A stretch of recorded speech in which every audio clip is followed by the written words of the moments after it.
1 கொரிந்தியர் 15ஆம் அதிகாரம் 55, 57. மரணமே உன் கூர் எங்கே? உன் கூர் எங்கே? பாதாளமே உன் ஜெயம் எங்கே? பாதாளமே உன் ஜெயம் எங்கே? மரணத்தின் கூர் பாவம், பாவத்தின் பலன் நியாயப்பிரமாணம். மெல்ல கண்களை மூடி நாம் ஜெபிக்கலாம். ஹல்லேலூயா. சர்வ வல்லமையுள்ள எங்கள் தேவனாகிய கர்த்தர் இந்த வார்த்தை மூலமா எங்களோடு கூட அப்பா நீங்க இடைப்படும்படியாய் கூட நாங்கள் ஜெபிக்கிறோம் ஐயா. வார்த்தையிலே வல்லமையுள்ள தேவன் எங்களோடு கூட இருந்து இந்த வார்த்தையின் மூலமா எங்களோடு பேசுங்கப்பா. பெரிய காரியங்களை செய்யுங்க. இயேசுவின் மூலம் ஜெபிக்கிறோம் எங்கள் நல்ல பிதாவே, ஆமென். ஹல்லேலூயா. உயிர்த்தெழுந்த நாள் அப்படி என்றால் என்ன என்றால் ஆண்டவர் மரணத்தை என்ன பண்ணாரு? ஜெயித்தார். மரணத்தை எல்லாரும் கண்ணுக்கு முன்னாடி தான் அவர் என்ன பண்றாங்க? சிலுவையில் அறையிறாங்க. பயங்கரமான கொடூரப்படுத்தி ஆக்கினைக்குட்படுத்தி அவரை சிலுவையில் அறையிறாங்க. எல்லாரும் பாக்குறாங்க. அதே போல அவர் மரணத்துக்குள்ளாகிறாரு சொல்லி எல்லா 7 வார்த்தைகளையும் நம்ம என்ன பண்ணோம்? ஞாயிற்றுக்கிழமை பிரசங்கம் பண்ணோம். வேறு வழி இல்லாம பண்ணி தான் ஆகணும்னு பண்ணியாச்சு. 7 வார்த்தைகள் படியே ஆண்டவர் பேசி முடித்து என்ன பண்ணாரு? அப்புறம் அந்த சடலத்தை கீழே இறக்குறாங்க. கொண்டு போய் கல்லறையிலும் வைக்கிறாங்க. அரிமத்திய ஊரானாகிய யோசேப்பு என்ன பண்றான்? அவனுக்கு வெட்டப்பட்ட அந்த கல்லறையில இயேசுவை கொண்டு போய் வைக்கிறோம். எல்லாரும் பார்த்தாங்க. பார்த்துட்டு எப்பொழுதும் போல இறந்தவர்களுக்கு 3ஆம் நாளையில என்ன பண்ணுவாங்க? ஓய்வு நாளுக்கு முன்னாடி நாள் என்ன பண்ணுவாங்க? வாசனை திரவத்தை பூசிட்டு வருவாங்க. அவங்க எப்படின்னா நம்மள மாதிரிலாம் கிடையாது. ஃபுல்லா திருச்சியில சுத்தி ஃபுல்லா அது பண்ணுவாங்க. அது மாதிரி இன்னைக்கு முஸ்லிம்ஸ் அப்படி பண்றாங்க. மரணத்துக்கு ஆன பிள்ளைகளை இப்படிதான் கட்டி என்ன பண்றாங்க? சரீரம் தான் கட்டி. நம்ம லாசர் கூட எழுந்தார் பார்த்தீங்களா? எப்படி இருந்தார் அவரு? ஆமா, உடம்பு ஃபுல்லா சீலைக்கு சுத்தப்பட்டிருந்தது. அது மாதிரி ஆண்டவரை சுத்தி உள்ள வச்சுறாங்க. எல்லாரும் பாக்குறாங்க.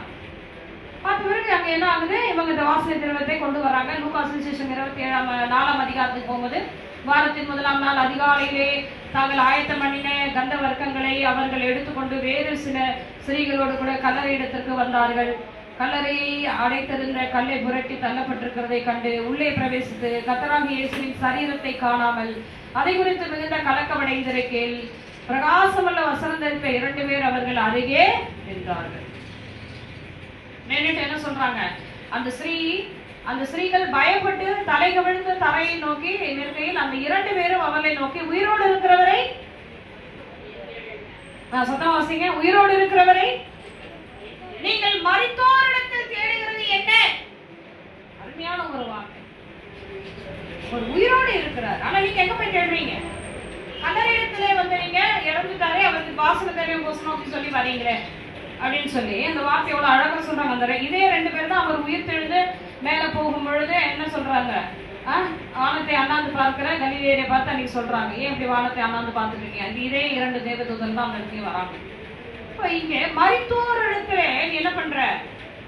இயேசு ஏனென்றால் அவர் என்ன பண்ணார்? சொல்லிட்டே இருக்காரு. இந்த மாதிரியான ஒரு சம்பவம் நடக்கிறதுக்கு முன்னாடியே எருசலேமுக்கு கொண்டு போகப்படுவேன். அப்ப என்ன ஆகுவாங்க? என்னை கல்லெறிந்து கொலை செய்வேன், என்னென்னமோ செய்வாங்க. எல்லா காரியங்களும் செய்து நான் மரணத்துக்குள்ளாவேன், ஆகிலும் நான் 3ஆம் நாள் என்ன பண்ணுவேன்? உயிரோடு எழுந்திருப்பேன் அப்படின்னு சொல்லி அவர் முன்னமே வெளிப்படுத்திட்டு தான் இருக்கிறார்.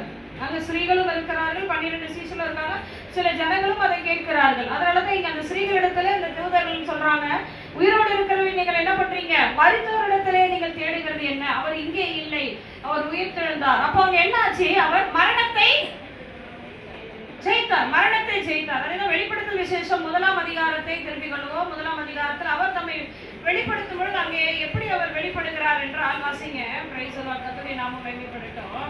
வெளிப்படுத்தல் விசேஷம் 1ஆம் அதிகாரத்தில் உண்மையுள்ள சாட்சியும் மரித்தோரிலிருந்து முதற் பிறந்தவரும் 18 வசனம் வாசிங்க. 1:18. மரித்தேன் ஆனாலும் இதோ சதா காலம் உயிரோடு. எப்படி இருக்கிறேன்? என்னமா ஆனேன்? மரித்தேன், மரணத்தை ஏற்றுக்கொண்டேன், ஆனாலும் இதோ சதா காலங்களிலும் எப்படி இருக்கேன்? உயிரோடு இருக்கிறேன். அப்புறம் ஆமென், நான் மரணத்திற்கும் பாதாளத்திற்கும் உரிய உடையவராயிருக்கு, திறவுகோலை உடையவராயிருக்கிறேன். நம்ம ஆராதிக்கிற தேவன் அந்த மரணத்திலிருந்து அவர் எப்படி அவர் உயிர் தெழுந்தாரோ அதுபோல தம்முடைய ஒவ்வொரு பிள்ளைகளுக்கும் ஆண்டவர் அப்படிப்பட்ட ஒரு உயிர் தெழுதலை நமக்கு ஆண்டவர் வச்சிருக்கிறார். அல்லேலூயா. சரீரக்குரிய மரணத்தை நாம் சந்தித்தாலும் உள்ள ஆவிக்குரிய ஒரு வாழ்க்கையை நமக்கு இருக்குது இல்லையா? நம்முடைய ஆத்மாவானது நித்திய காலமாய் அவரோடு வாழும்படிக்கு தான் ஆண்டவர் என்ன பண்றாரு?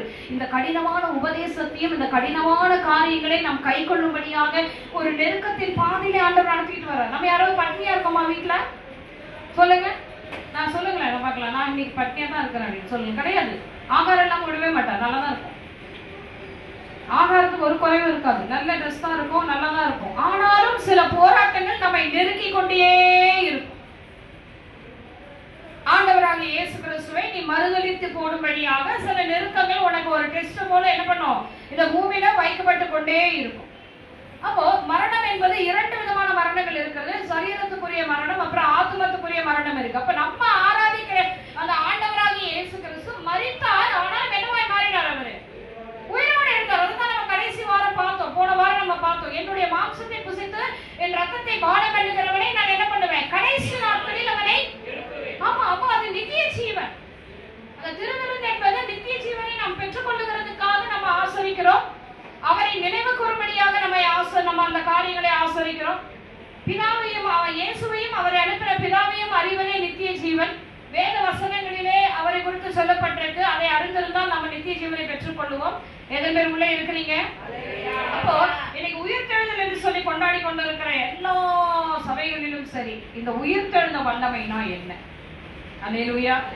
உயிர்த்தெழுந்த வல்லமைனா என்ன? அதான் நீங்க தெரிஞ்சுக்கணும். ஏதோ ஒரு சடங்காச்சாரியத்தை போல அந்த பாடல் பாடுறது, அதுக்குரிய வசனமே சொல்றது இல்லை. உயிர்த்தெழுந்த வல்லமை என்றால் என்ன? ஒருவன், அதுதான் சொல்றார் ஆண்டவர், ஒருவன் ஜலத்தினாலும் ஆவியினாலும் பிறவாவிட்டால் பரலோக ராஜ்யத்துக்குள்ள என்ன பண்ண முடியாது. அப்போ நீங்க ஜலத்துல எத்தனை பேர் பிறந்திருக்கிறீங்க? ஞானஸ்நானம் பண்ணப்பட்டிருக்கீங்க? கைகளை உயர்த்தி காட்டுங்க. ஜலத்துல பிறந்த நீங்க ஆவியிலும் பிறக்க வேண்டும். அந்த உயிர்த்தெழுந்த வல்லமை உங்களுக்குள்ள இருக்கணும். அல்லேலூயா. சபைக்குலாம் போறாங்க, அந்த மாமியாரு சபைக்கு போறாங்க, அந்நிய பாஷை பேசுறாங்க, ஆனா அந்த மருமகளை குணப்படுத்துறாங்க பாருங்க. பையன்கிட்ட போட்டு கொடுத்து அது என்ன ஒரு இன்பம்னு எனக்கு தெரியல. பையன்கிட்ட அப்படியே கலகம் பண்ணி திட்டு வாங்க வைக்கிறது. ஆமாங்க, நீங்க வாழ்க்கையே உடைஞ்சு போச்சுங்க. போய் முன்னாடி உட்காருவாங்க சபையில, உட்காந்து அந்நிய பாஷை அப்படியே நிரம்பி அப்படியே ஜோம் பண்ணுவாங்க. அவங்கள நீங்க பேசவே முடியாது. வாரம் வாரம் என்ன பண்ணுவாங்க, விசுவாசி எல்லாரும் வச்சு வீட்டில் ப்ரேயர் பண்ணி சாப்பாடு எல்லாரும் போடுவாங்க. அவ்வளோதான். அதெல்லாம் அந்த இதெல்லாம் முடிஞ்ச உடனே உங்களுடைய சுபாவமே வேறு. அப்போ உனக்குள்ள என்ன உயிர்த்தெழுந்த வல்லமை இருக்கு? நீ என்ன கிறிஸ்துவனுடைய சபையில இருக்க உனக்கு என்ன தகுதி இருக்கு? ஆண்டவராகிய இயேசு கிறிஸ்துவின் பிள்ளை என்று சொல்லுகிறது உனக்கு என்ன தகுதி இருக்கு? தேவாலயம் என்பது நீ சுத்திகரிக்கப்படுகிற இடம், நீ மனம் திரும்புகிற ஒரு இடமா இருக்கு. தேவனுடைய ஆலயம் என்பது உன் சுபாவத்தை மாற்றுகிற இடம். நம்மளால முடியாதா? கொலை செய்ய முடியாதா? சொல்லுங்க. நம்ம கோவம் வந்து யாரையும் அடிக்க முடியாதா? நம்மளை வேதனைப்படுத்தவங்கிட்ட போய் நம்ம பேசவே முடியாதா? எல்லாம் முடியுங்க. ஆண்டவர் அமைதியா இருக்க சொல்லி இருக்கிறார். அவருடைய வார்த்தைக்கு கீழ்ப்படுத்தி நம்ம என்ன பண்றோம்? அந்த ஆவியை அடக்கி உட்காந்து, அதுதான் உயிர்த்தெழுந்த வல்லமை. கிறிஸ்துவனுடைய உயிர்த்தெழுந்த வல்லமையை கொண்டாடுகிற சபை அப்படிதான் இருக்கணும். சும்மா சபைக்கு வரும்போது மட்டும் நான் இன்னைக்கு உயிர்த்தெழுந்த வல்லமையை கொண்டாடுறேன், நான் வந்து ஞாயிற்றுக்கிழமை சபையில் நல்லா இருக்கேன் அப்படின்றது கிடையாது. இது தேவையில்லாத வீணான அந்த மாம்சத்துக்குரிய காரியங்கள். இன்னைக்கு குடும்பமே உடைஞ்சு போச்சு. இப்போ நீ செய்த கிரியைகள் என்னது? உன்னைய ரட்சித்து ஆண்டவர் விக்கிர ஆராதனையிலிருந்து உன்னை கொண்டு வந்ததற்கு அவருக்கு என்ன நீ பிரயாசத்தின் பலனை கொடுத்தான்? புறஜாதிகள் பார்க்கத்தக்கதாக இன்னைக்கு ஒரு சாட்சி இல்லாம நீ இருக்கிறப்ப ஆண்டவருக்கு நீ என்ன செய்திருக்கிற? உயிர்த்தெழுந்த வல்லமைனா என்ன? ஒரு மனுஷன் ஆவியிலே பிறக்கிறவனாய் காணப்பட வேண்டும். ஆவியிலே பிறவ வேண்டும். அதனாலதான் சொல்றாரு, ஆவியிலே பிறவ வேண்டும். ஆவியிலே பிறந்தாதான் ஒரு மனுஷன் ஜலத்தினாலும் ஆவியினாலும் பிறவாவிட்டால் பரலோக ராஜ்யத்துக்குள்ளே நீ என்ன செய்தாலும் சரி. நாட்களில் வந்து ஆண்டவரிடத்துல சொல்றாங்க, நாங்கள் தீர்க்க தரிசனம் உரைத்தோம், விசுவாசிகளை துரத்தணும், நவமான பாஷைகளை பேசணும், உடைய நாமத்தினால அநேக அற்புத அடையாளங்களை செய்து ஆண்டு சொல்ல எல்லாம் டோட்டலி வேஸ்ட்.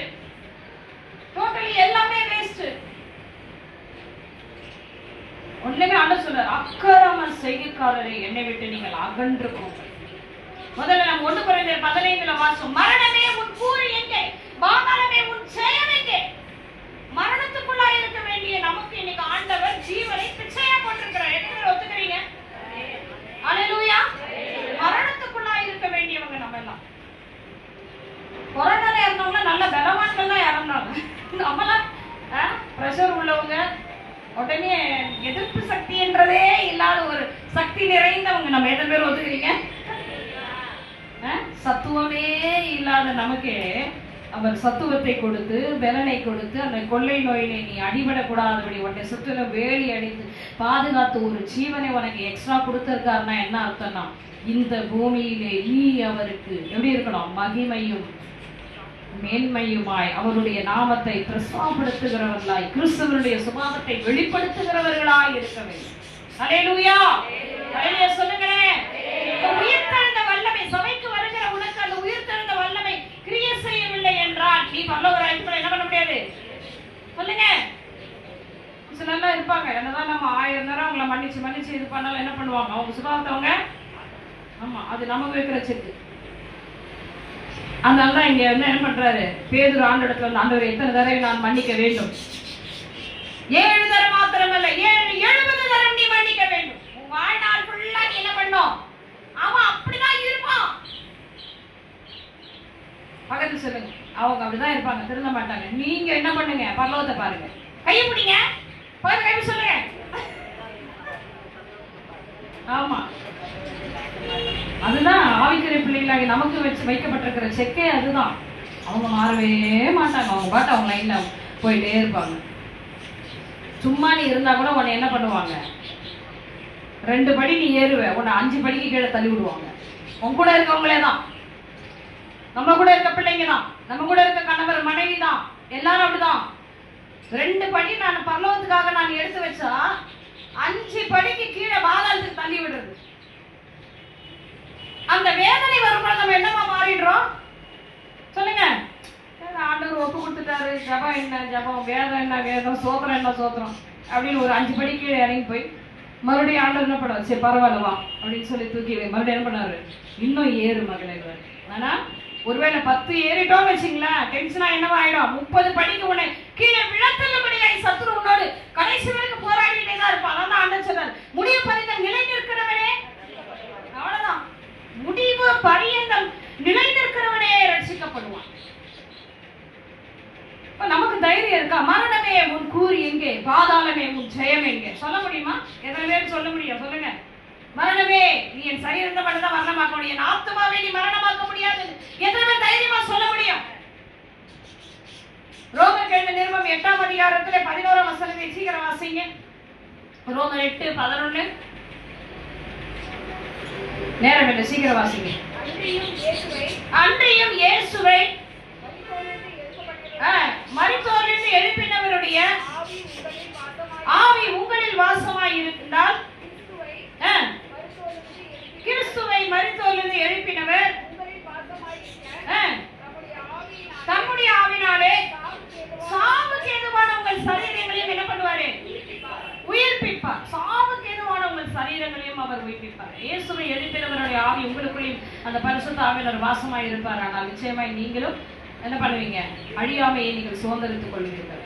ஆனால் அந்த உயிர்த்தெழுந்த வல்லமைக்குள்ள வந்துடணும், அந்த உயிர்த்தெழுந்த சுபாவத்துக்குள்ளே வந்துடணும். மன்னிச்சுட்டு போ போ, வேற வழி இல்லை, மன்னிச்சாதான் எனக்கு பரலோகம், வேற வழி கிடையாது. நிறைய பேர் கேட்பாங்கம்மா நீ ஏன் 1 ஹவர்லாம் நான் இருக்க மாட்டேன் பண்ணுவாங்க, என்ன மாதிரி இருக்கே இருக்காது, பரவாயில்ல. எத்தனை பேர் இருக்கிறீங்க, பரவாயில்ல, எனக்கு முக்கியமானது பரலோகம். உனக்காக அதெல்லாம் இழக்க முடியாது. எத்தனை பேர் காது கேக்குது, இந்த எண்ணம் உங்களுக்குள்ள வரணும். நீ என்ன பண்ணுவ சொல்லுங்க, மாம்சத்தின்படிக்கு என்னை ஜெயம் எடுக்கிறதுக்கு எவ்வளவு காரியங்களை செய்வேன், நான் உடைக்கப்படுவேன், சுக்கு சுக்கா நூறுக்காகுவேன், பரவாயில்ல. ஆண்டவரே சொல்லுவார், என்ன பிரேம் வரமாட்டியா, சரி போ, எத்தனை நாள் வரமாட்டேன், எனக்கு தெரியும் ஓய்வு நாள்ல உன்னை கொண்டு வந்தது தெரியும். திங்கட்கிழமை எனக்கும் ஆண்டவருக்கும் ஒரு போராட்டம் நடக்குது, ஒரு பிரச்சனை வந்து, நான் சொன்னேன் யாரு போன எடுக்க மாட்டேன், ஜெபம் பண்ண மாட்டேன், நான் ஊழியம் செய்ய மாட்டேன், இனிமே எல்லாம் க்ளோஸ். ஆண்டு சொன்ன எத்தனை நாளைக்கு இருக்க போற, சரி சரி சாப்பிட்டு படுன்னு என்ன ஆயிடுச்சு, வெள்ளிக்கிழமை வரைக்கும் வந்துச்சு. அப்ப சனிக்கிழமை வந்தோடனே எனக்கே என்னன்னு தெரியல, ஐயோ ஆண்டவரே எப்படி பாத்தீங்களா, எப்படி கொண்டு வராரு பாத்தீங்களா, என்ன ஆயிடுது, பரவாயில்ல ஆண்டவருக்கு ஒன்றும் பிரச்சனை இல்லை, எனக்கு நீங்க தான் முக்கியம், நீங்க இல்லைன்னா அவ்வளவுதான் என் நிலைமை, ஆண்டவருடைய ஊழியம் தானே முக்கியம். எவ்வளவு பாடு சகிச்சார் பாத்தீங்களா, அவர் தம்மாலே தெரிந்து கொள்ளப்பட்ட பிள்ளைகளிடத்தில் எப்படி இருக்கிறார், நீடிய பொறுமை உள்ளவராய் இருந்து நீங்கள் அந்த அழியாமை ஆகிய நித்திய ஜீவனை சுதந்திரித்துக் கொள்ளும்படிக்கு நீ கவலைப்பட்டாலும் சரி. எலியா ஜெபிக்கிறான், போதும் கர்த்தாவே நான் சாகிறது நலமாய் இருக்கும், என் பிதாக்களை பார்க்கலும் நான் நல்லவன் அல்ல என்று சொல்லி எலியா ஜெபித்த பொழுது கூட எழுந்து சாப்பிட்டு படு மைத்தூரில் நடக்க வேண்டியது இருக்கு. ஆண்டவர் சில விண்ணப்பங்கள்லாம் நம்ம பேசும்பொழுது ஆண்டவர் காதை கேட்கார். சில இடங்கள் அவமானப்படுத்த ஒப்பு கொடுப்பார், சில இடங்களில் உடைக்கப்படணும். நான் உனக்காக அவமதிக்கப்பட்டிருக்கிறேன், நீ பெரிய நான் சொன்னார் என்ன ஆண்டவர் என்ன சத்தத்துல வந்து இவ்வளவு வேலை, அதெல்லாம் கிடையாது. அந்த ஒண்ணுமே 1% தான் அது. அவ்வளோ ஜனங்களின் மத்தியில ஒரு வாலிபனாகிய நான் உனக்காக தரித்திர கோலம் அடைந்தேன். உன்னை மீட்கும் பொருளாக நான் சகலத்தையும் சகித்தேன். ஒரு பாவம் அறியாத நான் எல்லாவற்றையும் ஏற்றுக்கொண்டேன். என்னை பின்பற்றி வர விரும்பினால் தேவபக்தியாய் நடக்கிற யாவரும் என்ன பண்ணணும் சொல்லுங்க? ஆமென். தேவபக்தியாய் நடக்கணும் நீங்க நினைச்சிட்டாலே என்ன ஆகுமா? அந்த கிறிஸ்து தம்முடைய பாடுகளுக்குள்ளே உங்களை கொண்டு வருவேன் என்றால் பரலோக ராஜ்யத்தை சொந்தரிக்கிறது அவ்வளவு சாதாரணமான காரியம் அல்ல. அந்த உயிர்த்தெழுந்த வல்லமையிலே நாம் ஒவ்வொரு நாளும் தேவனுடைய சமூகத்திலே பிரசன்னத்தை உணர்கிறவர்களாய் இருந்து நம்மை நாமே சுத்திகரித்துக் கொண்டு வார்த்தையுடைய கீழ்ப்படிந்து நடப்போமானால் பரலோக ராஜ்யத்தை நாம் சுதந்திரித்துக் கொள்வோம். அல்லேலூயா. அவரும் தமக்குள்ளதாக வைக்கப்பட்டிருக்கிற அந்த மகிமையின் பொருட்டு எல்லாவற்றையும் அவர் சகித்தார், அவர் ஏற்றுக்கொண்டார். ஏன்னா அவர் நினைச்சிருந்தா எல்லாமே ஸ்டாப் பண்ணி இருக்க முடியும். ஆனால் எதையுமே அவர் பண்ணல. பிதாவின் சித்தம் நிறைவேறும்படியாக எழுதப்பட்டவர்கள் எல்லாம் நிறைவேறும்படியாக அவர் தாமே ஒப்பு கொடுத்து 3ஆம் நாள் அவர் உயிரோடு கூட எழுந்து சும்மா அந்த 3 நாள் அந்த 3 நாட்கள் என்ன பண்றாரு? காவலில் உள்ள ஆவிகளுக்கு போய் பிரசங்கம் பண்ணினார். அவர் சும்மாவே இல்லைங்க. ஆண்டவராகிய இயேசு கிறிஸ்து காவலில் உள்ள ஆவிகளுக்கு, யார் அந்த காவலில் உள்ள ஆவிகள் சொல்லுங்க கரெக்டா? மோபாவின் நாட்களிலே மரித்திருந்த ஜனகணத்துல போய் என்ன பண்றாரு? அவரு பிரசங்கம் பண்றாரு. போயிட்டு என்ன பிரசங்கம் பண்ணிருப்பாரு? நானே கேட்டேன், அந்த ஆவிகளுக்கும் ஒரு பாத்தீங்களா, அந்த ஆவி கூட நீங்க ஒரு என்ன பண்றீங்க, ஒரு சான்ஸ் கொடுக்குறீங்களே. ஏனென்றால் 1 கொரிந்தியர் 3ஆம் அதிகாரத்தில் அப்படி சொல்லப்பட்டிருக்கு, அழிந்து போகிற அக்கினி, அந்த அக்கினியால் சோதிக்கப்படும் பொழுது என்ன ஆகுமா? அக்கினியில் அகப்பட்டு எழுந்து போகிறது போல இருக்கும். வாசிங்க 1 கொரிந்தியர் 3ஆம் அதிகாரத்திலே 12ஆம் வசனத்தில் நான் வாசிக்கிற நேரம், ஒருவன் அந்த அஸ்திவாரத்தின் மேல் பொன் வெள்ளி விலையேற பெற்ற கல் மரம் புல் வைக்கோல் ஆகிய இவைகளை கட்டினால் அவனவனுடைய வேலைப்பாடு வெளியாகும், நாளானது அதை விளங்க பண்ணும். ஏனெனில் அது அக்கினினாலே வெளிப்படுத்தப்படும். அவனவனுடைய வேலைப்பாடு எத்தன்மை உள்ளது என்று அக்கினியானது பரிசோதிக்கும். அதன் மேல் ஒருவன் கட்டினது நிலைத்தால் அவன் கூலியை பெறுவான். ஒருவன் கட்டினது வெந்து போனால் அவன் நஷ்டமடைவான், அவனோ ரட்சிக்கப்படுவான். அதுவும் அக்கினியில் அகப்பட்டு தப்பினது போல் இருக்கும். எப்படி பாருங்களேன், அப்படியே விழுந்து போகிற மாதிரியான ஒரு சூழ்நிலை வந்தால் ஆண்டவர் என்ன பண்றாரு? ஒரு இமைப்பொழுது அப்படி தூக்கி அவரை நிறுத்திடுறாரு. கல்ல நினைச்சிருப்பானா அவனுக்கு ரட்சிப்பு கிடைக்கும்னு? சிறுவில் அடிச்சாச்சு, முட்டியை உடைச்சாங்கன்னா அவங்க அவ்வளவுதான் காலி. அவன் நினைச்சிருப்பானாப்பா அவன் ரட்சிக்கப்பட போறான்னு நினைச்சிருப்பானா? இல்லை. அவன் அந்த நாள்ல பாருங்க, அவன் பேசின ஒரு வார்த்தைகள் ஆண்டவருக்கு பிரியமா இருந்தது. நம்மளும் அந்த பாவங்களுக்கு ஏற்றவர்களா இருக்கிறோம். அவர் ஒரு பாவமே செய்யணும்னு சொல்லி அந்த கல்லவன் சொன்னான். ஆண்டவர்கிட்ட கேட்கிறான், ஆண்டவருடைய ராஜ்யத்துல நீ வரும்பொழுது என்னை நினைத்தருளும் ஆண்டவர் அப்படின்னு கூட்டி ஆண்டவர்கிட்ட கேட்டான். அவன் ஆவியில பிறந்தானா ஜலத்துல பிறந்தானா ஒண்ணுமே இல்லை. அந்த 1 செகண்ட் ஆண்டவருடைய அவர் நினைச்சாருன்னா மனுஷரால் கூடாதுதானா தேவனாலே அவர் நினைப்பார். ஆனால் அதனாலதான் அங்க சங்கீதத்தில் 18ஆம் அதிகாரத்தில் சொல்லியிருக்கார், எவன் மேல் கிருபையாய் இருக்க சித்தமாய், கிருபை கூட அவருக்கு சித்தமாய் இருந்தாதான். எவன் மேல் கிருபையாய் இருக்க சித்தமாய் இருப்பேன் அவன் மேல் கிருபையாய் இருப்பேன். எவன் மேல் இரக்கமாய் இருக்க சித்தமாய் இருப்பேன் அவன் மேல் இரக்கமாய் இருந்துட்டே இருப்பேன். அவங்களே பார்ப்பாங்க, இவ்வளவு பாவம் செய்யலாம் இன்னும் உயிரோட இருக்காங்க, நான் இன்னும் இறக்கமாவே தான் இருக்கேன். அந்த நிமிஷத்துலயாவது அவள் மனம் திரும்புவாளான்ட்டு நம்ம நினைப்போம், இதெல்லாம் உயிரோட இருக்க பாரு நம்ம நினைப்போம். ஆனா ஆண்டவர் என்ன பண்றாரா? இரக்கத்துக்காக அவர் என்ன பண்றாரு? பொறுமையாகவே இருக்கிறார். சரி அப்படியே மனம் திரும்பி வந்து விடணும். அதனால பிரியமானவர்களே, உயிர்த்தெழுதலை கொண்டாடி கொண்டு இருக்கிற இந்த நாட்களிலே எல்லாரும் கொண்டாடுறாங்க. நம்ம ஒவ்வொரு நாளும் இந்த உயிர்த்தெழுதலுடைய வல்லமைக்குள்ளேயே வந்துடணும். இந்த உயிர்த்தெழுதல் வல்லமை என்றால் ஆவியிலே பிறக்கிறவர்களாய் மாற வேண்டும். சகலத்தையும் சகிக்க தாங்கத்தக்க பலனை நாம் பெற்றுக்கொள்ள வேண்டும். இல்லைன்னா ஆண்டவர் நம்மளை சத்துருக்கள் நடுவிலே வச்சிருப்பாரா? அவங்க முகத்தை பார்க்குற மாதிரியே வைக்கிறாரு. எவ்வளோ ஒரு குடும்பல அவங்க எதிர்க்கே தான் நம்ம இருக்கணும். ஆனால் பொறுமை உள்ளவர்களாக இருக்க வேண்டும், சகலத்தையும் சகிக்க வேண்டும், சகலத்தையும் தாங்க வேண்டும். ஆண்டோடைய அன்பு அப்படிப்பட்டது. அதில் எல்லாரும் முழங்கால் படியிடுவோம். இங்கே நம்ம கேட்கிற தைரியம் வரணும். மரணமே உன் கூறி எங்கே, பாதாளமே உன் ஜெயம் எங்கே. இந்த பாதாளம் என்பது ஆத்துமாக்களை கொலை செய்கிற இடம். நல்லா ஞாபகம் வச்சுங்க, சரீரத்தை கொலை செய்கிற இடம் இல்ல பாதாளம் என்றது. சொல்லி பாதாளத்துக்கு போயிடுவாங்க அப்படி இல்லை. அந்த சரீர மரணம், சரீரம் என்பது மண்ணிலே போயிட்டு விழுந்து அந்த மண்ணுக்கு எருவாய் மாறிடும். ஏன்னால் ஆவியின் மரணம் இருக்கு பாருங்க, அது ஒரு நாள் நமக்கு காணப்படவே கூடாது. ஆவியிலே மரணம் இருக்கக்கூடாது. ஆவி தந்த தேவனத்திலே திரும்பும். அந்த ஆத்துமத்திலே மரணம் வருமானால் பிரியமானவர்களே, பயங்கரமான ஒரு கொடுமை. அதற்காக தேவன் நம்மை அழைக்கவில்லை என்று திருஷ்டாந்தமாய் 1 தெசலோனிக்கர் 5ஆம் அதிகாரம் 9ஆம் வசனம் சொல்லப்படுகிறது. தேவன் நம்மை ஆக்கினைக்காக இல்லையா அழைக்கிறார். ஆக்கினை திருப்ப அடையும்படிக்கு நம்மை அழைக்கிறார். கிறிஸ்து இயேசுவின் மூலமாய் ரட்சிப்படையும்படியாய் நம்மை தெரிந்து கொண்டிருக்கிறார். எல்லாரும் கண்களை மூடி முழங்கால் படியிட முடியுமானால் முழங்கால் படியிட்டு இந்த உயிர்த்தெழுந்த நாள் என்று கொண்டாடி கொண்டிருக்கிறார்கள். ஒவ்வொரு நாளும் அந்த உயிர்த்தெழுந்த வல்லமையிலே நாம் உயிரோடு கூட எழுதுகிறவர்களா இருக்க வேண்டும். தேவ பிரசன்னம் உள்ளவர்களா இருக்க வேண்டும். அபிஷேகத்தை உணரணும். முதல்ல இன்னைக்கு அநேகர் அபிஷேகத்தை அணைத்து போட்டிருக்கிறாங்க. ஜெபிக்கும் பொழுது, கர்த்தருடைய வார்த்தையை பிரசங்கம் பண்ணும் பொழுது, பேசும் பொழுது, பாடும் பொழுது, சோத்திரம் பலியிடும் பொழுது பிரசன்னத்திலே நீங்க செய்வீங்கன்னா உங்களுடைய ஜெபமானது, உங்களுடைய பலிகளானது பரலோகத்துக்கு போயிட்டு இருக்கின்றதுக்கு ஒரு அடையாளமா இருக்கு. பெரியமானவரே, எல்லாரும் வாய்களை திறந்து ஜெபிப்போம். ஆண்டவரே, உயிர்த்தெழுந்த வல்லமை எங்களுக்குள்ளே ஊற்றுங்க ஐயா. ஆண்டவரே, உயிர்த்தெழுந்த வல்லமை எங்களுக்குள்ளே ஊற்றுங்க ஐயா. அந்த மாம்சத்தின் ஆண்டவரை கிரியையிலே ஜெயமெடுக்கிறவர்களாய், ஆவிக்கிற வாழ்க்கையை நாங்கள் ஜெயமெடுக்கிறவர்களாய் எங்களை வழி நடத்தி ஆண்டவரே. உலகத்திலே உபத்திரவம் உண்டு என்று சொல்லியிருக்கிறீங்க. அதை ஒரு நாள் நாங்கள் மறந்து போகவே கூடாது. உலகமும் சந்தோஷப்பட நீ துக்கப்படுவீர்கள், ஆனாலும் உங்கள் துக்கம் சந்தோஷப்படையும். அந்த வருகை நாட்கள் அந்த சந்தோஷத்தை நீங்கள் சோதனைப்பீர்கள் என்று சொல்லி இருக்கிற வார்த்தைக்கு வந்திருக்க ஒவ்வொரு பிள்ளைகளையும் கர்த்தர் ஆசீர்வதிங்க. பேர் பேராய் குடும்பமாய் ஆசீர்வதிங்க. மரணமே உன் கூறி ஏங்க வாதகத்தை உன்